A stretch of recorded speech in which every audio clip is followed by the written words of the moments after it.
모든 종교의 성스러운 유물이 신비적인 환상을 자아내죠.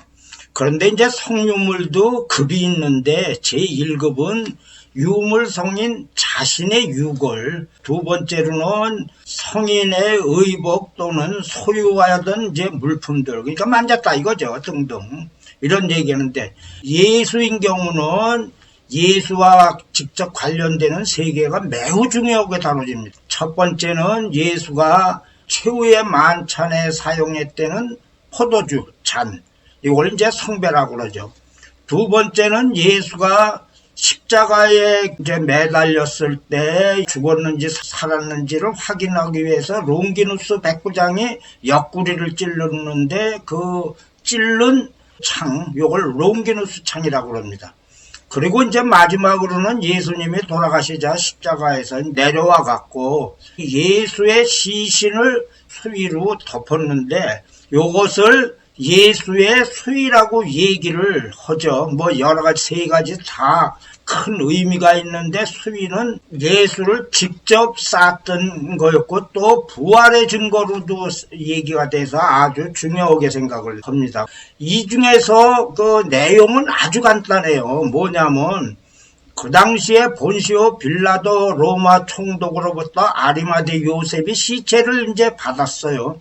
그런 다음에 자신의 매장지로 미리 준비해둔 동굴 무덤에 이제 안장을 했는데 이 당시에 유대인의 풍습은 시신을 세마포로 말아서 매장했다는 거예요. 그러니까 당연히 예수도 동일한 수법으로 해서 시신을 이제 수습을 했죠. 그랬는데 이게 뭐 잘 알려진 얘기처럼 예수가 매장돼 있다는 동굴을 3일 후 여자들이 이제 시신의 향료를 바르러 갔더니 동굴 무덤이 열려 있고 예수의 시신은 없어졌고 수의만 접혀져 있었다는 겁니다. 이게 이제 2000년 전이죠. 아, 그랬는데 이게 세상을 놀라게 하는 거는 이탈리아 토리노의 지오바니 바티스타 성당에 예수님을 쌌던 수의의 원본이 보관이 되어 있다는 거예요. 그 형태도 여기서 보시는 거 마찬가지로 토리노 수의는 폭이 1.2m, 길이 4.36m, 뭐 적은 건 아닙니다. 그리고 뭐 당연한 얘기지만 그 당시에 예수 시대에 사용했던 린넨천으로 돼 있는데 이게 왜 그렇게 세계적인 관심을 쏟았느냐 하면 그동안 쭉 있다가 1898년 이탈리아의 변호사가 아마추어 사진사죠. 이 사람이 세컨도 피아가 사진을 찍었더니 글쎄 우측에 네가티브의 예수의 모습과 같은 남자의 형상이 발견이 됐다는 거예요. 좌측은 그 오리지널이죠. 아, 이게 뭐 세계를, 이게 형태도 예수하고 비슷하게 생겼고, 그랬는데 이게 세컨더 피아 이전서부터 많이 알려져서, 이제 역사를 따져볼 거 아닙니까? 그래서 토리노 수의의 역사를 따져보니까, 이게 처음 나온 게 1357년 조프프와 드 샤르네 백작이 조그만 교회를 신축을 하면서 목조입니다. 14세기 전까지는 유럽에 전혀 알려지지 않았던 수의를 공개를 한 거예요. 그러는데 여기에서 보니까 수의의 갈색 사람의 모양이 희미하게 나타나 있고, 그러니까 이제 수의를 갖다 앞뒤로 쌌으니까 하나는 정면상 하나는 배면상인데 뭐 이렇게 나왔는데 이게 보니까 단점의 인간상은 예수의 상처에서 나온 출혈과 유사하다. 이 내용이 알려지자 그야말로 대박이 터진 겁니다. 여기 보시면 그 수의를 갖다가 공개할 때 그냥 유럽의 순례명소로 돼서 헌금으로 그냥 산더미가 됐다는 거죠. 뭐 그림만 봐도 이해를 하실 겁니다. 그랬는데 이게 1532년에 샹베르 성당으로 이관할 때 화재가 일어났는데 수의가 일부 손상은 됐지만 완전히 타지는 않고 은으로 이렇게 돼서 그 화재로 할 때 은이 내려갔고 수의의 일부분이 타서 구멍만 뚫어졌다는 거예요. 사실은 많은 이제 그 구설수들이 있죠. 이것을 보니까 세컨도 피아의 사진으로 볼 때면 수의가 진짜라면 예수의 사진을 본 거나 마찬가지다. 이런데 그 사람들이 그걸 그대로 믿습니까? 이게 사진이 조작이다, 이런 얘기입니다. 대체로 이 성당에서는 수의로 뭐 장사는 좀 해야죠. 그래갖고 25년마다 이제 공개를 하는데 1931년, 1933년에 이어 1978년도에 6주간의 공개를 했는데 무려 300만 명이 이 수의를 보러 왔다는 건데, 이것이 이탈리아 토리노 경제에 얼마나 큰 영향을 주었는지는 이제 이해를 하실 겁니다. 그런데 신앙계하고 과학계가 코티드 파티드 됐어요. 그런데 우선 사진이 가짜래 되는 거는 부정이 된 거죠. 뭐냐면 1938년에 직업사진사 주세페 엔리가 찍었는데 삐아의 사진과 동일한 그런 형태가 나와서 이제 가짜 사진은 아니다, 이제 종지부를 찍었죠. 근데 이게 그렇게 큰 영향을 미친 거는 바른쪽으로 본 것처럼 예수의 시신과 같은 형상과 같은 모습이 나왔는데, 종교계에서는 수의의 인형 자체가 예수의 부활의 기적을 보여주는 증거다. 그러다가 보니까 부검 전문가들이 이제 때로 몰렸는데 카메론 교수가 사진을 판독한 결과입니다. 콧수염과 이마에 혈흔과 손목에 상처가 있는데 이것은 예수와 동일한 방법, 즉 십자가에 처형된 사람이 분명하다. 이랬는데 약간의 문제는 있었어요. 뭐냐면 머리가 벗겨진 걸로 보니까 이건 변발인데 예수님이 변발은 이래는 말이 없었던 거죠. 하여튼 조금의 얘기는 있었지만, 그래갖고 종교계하고 과학계가 툭탁툭탁 하는데 과학계에서는 아주 간단하게 얘기를 했습니다. 수의는 인위적인 조작, 그림이나 조작에 의한 가짜 예술품이다. 왜냐하면 중세시대의 수의를 모사한 숫자가 무려 62개가 된다. 그리고 또 당대 예수의 수의라고 확실하다고 알려진 거는 최소한 43개다. 물론 거의 대부분 파손 또는 분실됐지만 아예 토리노 수의라고 이게 뭐 그걸 벗겨날 수 있느냐, 진위가 의심이 된다, 뭐 이런 얘기입니다. 자, 이런 얘기하면서 가짜의 증거라는 걸 아주 강력하게들 과학자들이 제시하는 거는, 이 리레 교회가 1354년에 창건됐는데 이 당시에 역사들이 좀 적혀 있어요. 뭐냐면 그 당시에 리레 교회에서 순례자 신도들에게 입장료를 받고 수의를 관람을 시키기는 하는 거는 물론, 가짜 완전을 이제 불러갖고 불구자들이 수의를 보는 순간 그냥 반짝 일어서는 이런 사기극도 연출을 하고, 그러니까 이거를 참지 못한 헨리 포아트의 주교가 이걸 사기극을 조사를 했습니다. 그러고서 결론이 뭐냐, 이 수의는 가짜다, 자신은 누가 만들어졌는지 알고 있다, 이러면서 이 내용을 1359년 조항하게 보고를 합니다. 이게 가짜입니다, 좀 말려주세요, 뭐 이런 얘기일 겁니다. 그런데 1359년 이랬는데 글쎄 이거에 대한 결론들이 지지부진을 하더니 1390년 1월에 교황이 교신을 내렸습니다. 프랑스의 작은 마을 리레에서 1세기, 말하자면 1400년 이전에 예수가 처형됐던 골고다와는 아무런 관련이 없다. 그래서 뭐라고 얘기했냐면, 수의를 사람에게 보여줄 수는 있지만, 그거야 당연한 얘기 아닙니까? 이것이 진본이 아닌 사본이라는 걸 분명히 알려주라, 뭐 이렇게 얘기했습니다. 그러더니 좀 있어서 교황 클레멘스 7세는 똑같은 얘기를 했습니다. 토리노 수의는 성유물은 가짜다, 물감으로 그려낸 그림이다, 말하자면 인위적으로 조작하여 만든 가짜라고 교황이 공식적으로 발표를 했습니다. 그러면서 토리노 대성당의 수의 전시는 허락하나, 그러나 촛불은 향 피우는 것도 이랬습니다. 그런데 사실 이 당시가 중세시대 아닙니까? 중세시대에는 거의 모두 문맹이라 무지몽매한 대중의 믿음의 확신용은 기적과 같은 성유물이 필요하죠. 또 교회의 정통성을 유지를 위해서 성유물이 뭐 필수적인데, 이런 면에서 좌우가 어떻든 성유물과 유사한 예수에 관련되는 것, 그 중에서도 수위렘은 아주 적격이라는 얘기입니다. 자, 이러다가 보니까 이게 뭐 별 얘기가 다 나오는데, 세계적인 천재인 레오나르도 다빈치가 자신의 얼굴을 모델로 그렸다는 주장까지 나왔어요. 보니까 예수 얼굴하고 다빈치 얼굴하고 뭐 비슷하다는 사람들도 있고요.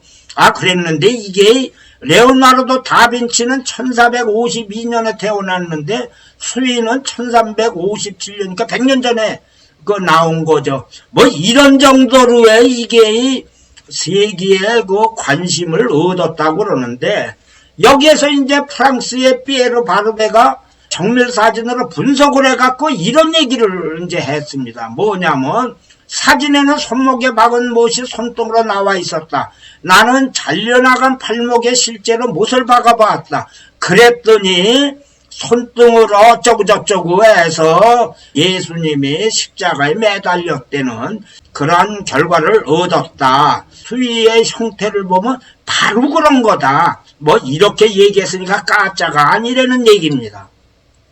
그런데 여기에서 아주 그냥 헷갈리는 얘기가 나오는데, 이 수위를 히틀러가 탐을 냈다는 겁니다. 무슨 소리냐면, 히틀러는 예수님의 갖고 관련되는 롱기누스 창, 또 성배, 수위에 큰 관심을 해갖고 1939년 드디어 롱기누스 창을 확보를 했죠. 그래갖고 뉴른베르크에 전시를 하고 수위하고 성배에 대해서 확보하려고 노력을 많이 했습니다. 그러기 때문에 이제 이탈리아 사람이 돌대가리입니까? 그래갖고 제2차 세계대전이 발발하고 이탈리아하고 히틀러하고 연합을 하자 이 수위를 뺏길 것 같아서 수위를 딴 데로 이제 이전을 시키죠. 그럼 내용은 아주 간단합니다. 이게 수위가 가짜였다면 히틀러 같은 사람이 얼마나 조사를 많이 했겠습니까? 그랬는데 관심을 보일 이유가 없다. 뭐 이런 얘기예요. 자, 그랬는데 이제 수위의 명성이 워낙 높은데 이런 또 그 효과는 있었어요. 뭐냐면 1955년에 영국의 레오나르 캐셔 공군 대령이 좀 막강한 사람이죠. 이 사람이 스코틀랜드의 신체 장애자 소년의 무릎에 수위를 덮었어요. 그러면 막 발작 일어나야 되지 않습니까? 그랬는데 이 소녀가 발작 일어나지는 않더라고요. 그래서 이 수위가 치료되는 기적을 만드는 건 아니다. 이러다가 보니까 이 토리노의 펠레그리노 대주교가 이 치료 실패를 통해서 이 수위를 과학적인 방법을 해서 참이냐 아니냐를 한번 확인할 필요가 있겠다. 이런 아마 얘기를 했다고 그럽니다. 자, 이러는데 이제 여기에서 1959년에 독일에서 수위의 과학적인 조사가 필요하다가 하면서 뭐라고 얘기를 했냐면, 그 당시에 연대 측정법이 나왔기 때문에 수위가 언제 만들어졌는지를 알 수 있다. 그러니까 수위의 일부만 달라. 이렇게 얘기하니까 토리노의 대주교가 야, 이 자식아, 어떻게 예수님의 수위를 자를 수 있느냐. 그래갖고 그냥 총알같이 각하했답니다. 그랬는데 1973년에 이게 수위가 워낙 유명하니까 이제 TV에 등장을 했는데, 이게 아래와 같이 갈색을 띤 얼룩의 인형이 수위의 표면에만 박혀 있다는 거예요. 후면에는 박혀 있지 않다는 거죠. 그리고 천 안쪽으로 색의 침투가 없고 모세건 현상도 없다. 이게 뭐 아주 간단하게 말하면 최소한 인형이 그려졌거나 색다른 염색법에 의해서 만들어진 게 아니라는 겁니다. 아, 이게 그러니까 종교계에서 콩 튀듯 안 튀듯 하겠습니까?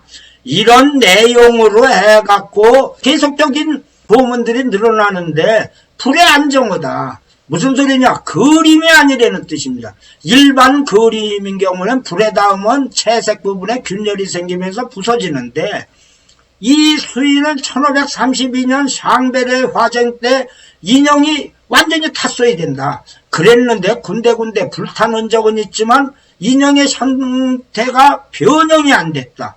이때 또 불을 끄느냐고 물을 박박 붓는데 역시 인형에 손상을 주지 않았다. 이거 좀 요상하다 이겁니다. 이게 그 인형이.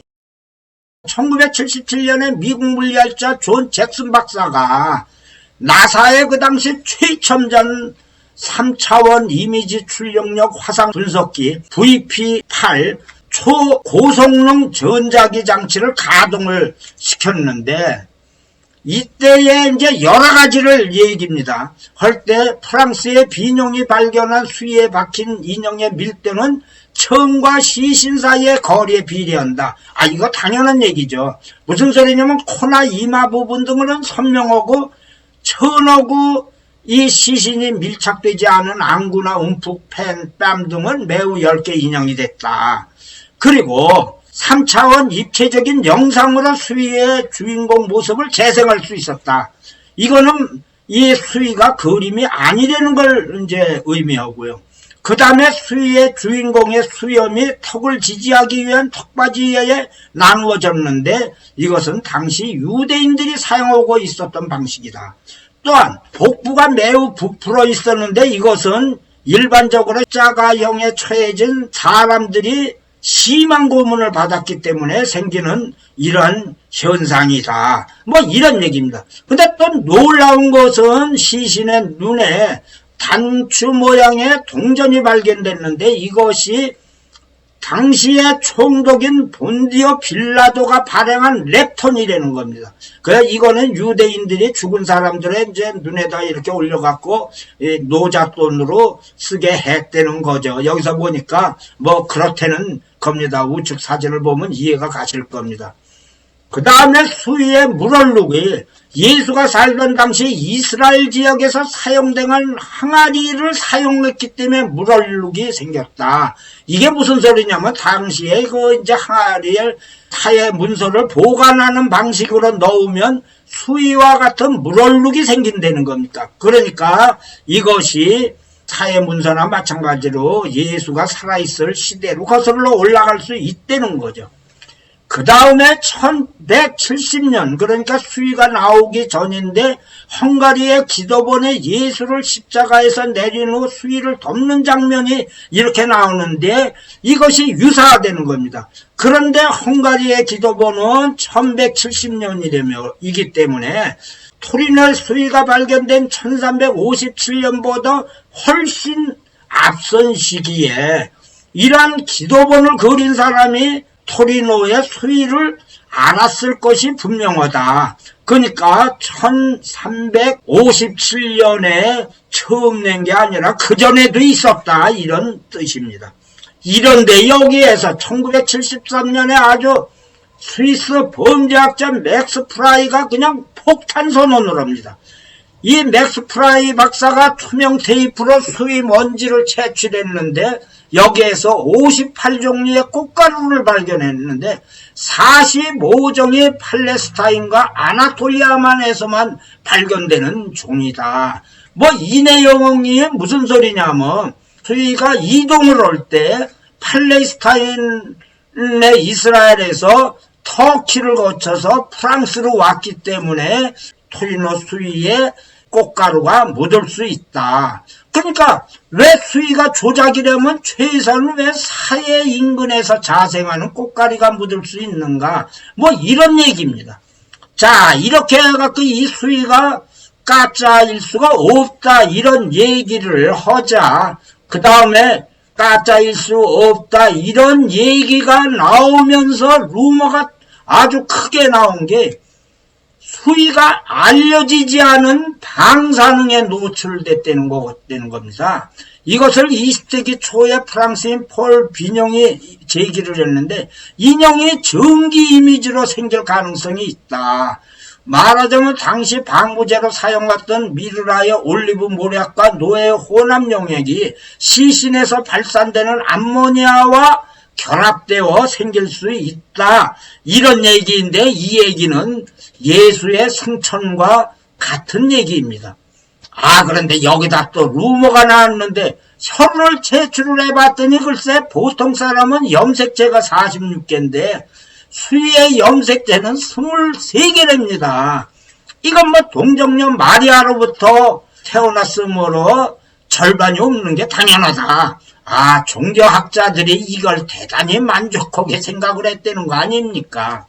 이런데 이거에 또 딴지거는 또 이런 이 발표가 나왔는데 독일 작가 쿠르트 베르나 박사가 뭐라고 그러냐면 자기가 수위가 진품이라면 예수의 얼룩으로 봐서는 십자가에서 내려진 후에도 예수님의 심장이 뛰고 있었다는 겁니다. 이게 뭐 아주 그 과학적인 얘기인데 심장이 멈춰 있다면 피가 흐르지 않으며 흐르던 피도 멈춤으로 피는 수위에 싸기 전에 말라붙었어야 된다. 그러니까 수위에 어떻게 묻느냐. 그러니까 종교계에서 갑자기 그냥 예수님이 죽지 않은 채로 수위를 쌓았다는 게 되다가 보니까 종교계에서 발끈해갖고 이게 무슨 소리냐. 이 예수님의 신성을 부정하느냐 이렇게 얘기가 되니까 쿠르트 베르나 박사는 간단하게 이게 나는 지금 말하는 토리노 수위가 진품이라면 예수는 십자가형이나 창으로 옆구리를 찔려 죽은 거는 아니다. 즉, 이 핏자국은 시체의 자상, 핏자국에 의한 시체의 자상은 그러니까 살아있어야 된다. 박바꾸겠습니다.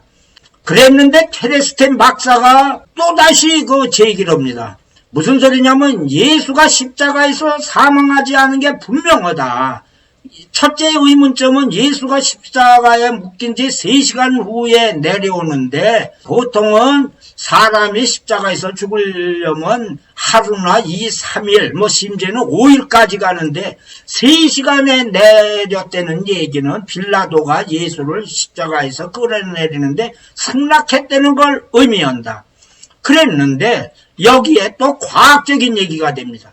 성경에 예수에게 몰약과 치명을 발랐다는데 이 당시에 몰약은 지혈제, 치명은 상처 치료용이다. 그리고 또 당시에 세마파를 싸는 거는 장례용도 장례용이지만 오용과 벌레 침입을 막기 위한 거다. 그러니까 부상을 당한 예수님의 상처가 심하니까 세마포에 쌓여서 움직이지 못하게 만들었는데 이때의 모략이 세마포에 작용해서 수위에서 보이는 갈색 자국이 나왔다.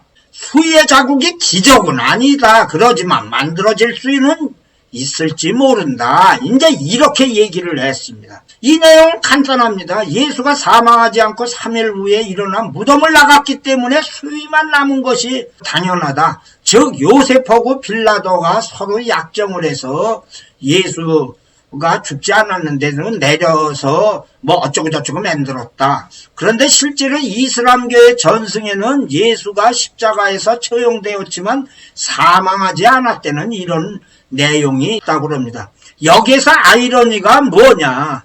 수위가 가짜여야 신성모독에 안 걸린다는 거죠.